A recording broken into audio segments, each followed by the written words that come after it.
Hello everybody, my name is Brian Donohue. I'm a Principal Security Specialist at Canary, and my resolution for resilience this year is for everyone to dust off their incident response plans, open them up, review them, revise them as needed, and practice them.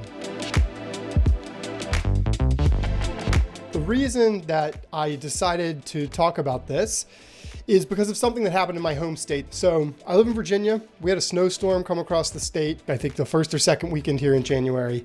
And it brought in a little bit more snow than we typically get here. Nothing completely crazy, but in the capital of my state, Richmond, the storm caused a power outage at the water utility. And the water utility had battery backups, it had redundancies, but all of those failed. And the outcome of that has been that the city of Richmond and some of the surrounding areas have been in a water boil advisory since, I believe, Sunday, maybe Monday. As I'm recording this, it's Thursday. So we're looking at 4+ days now. And the reason I'm thinking about this in the context of incident response and readiness is because as I've been following this, admittedly from afar, it doesn't personally affect me, it has occurred to me that there has not been clear communications with the people who are affected by this. If you follow it on Reddit or on Twitter or wherever, or even just reading the news, there really are a lot more questions than answers.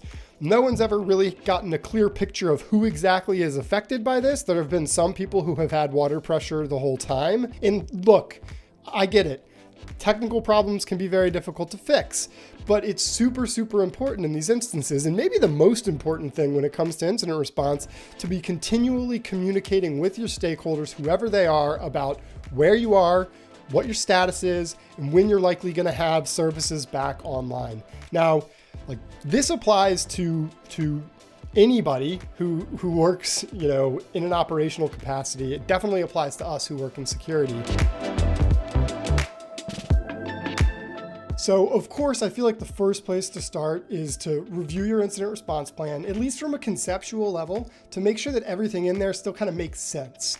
And then from there, you can move on to sort of this area of doing detection and response drills, and maybe even tabletop drills. And that might mean taking a tool like Atomic Red Team, which is a free open source library of tests. Each of these tests are designed to emulate adversary behaviors. So you run some tests, see what comes out the back end of your security stack, and kind of talk through how you would respond to these things. From there, you can go on to kind of a more involved exercise. Maybe you hire a red team.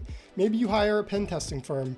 Maybe you have these things in-house. Or maybe you move on to something like a tabletop exercise where you get an experienced incident responder to lead you through exercises where they create scenarios of bad things happening, and then you talk through what exactly you would do, right? So say there's a ransomware incident that's affecting a wide swath of your company. You talk through things like, who is going to be in charge of leading the communications for this? Do we need to reach out to outside counsel? Do we need to hire an outside incident response firm? And you sort of do this all the while looking through your incident response plan and kind of making sure that you have all of this documented and ready in the event that a bad thing happens.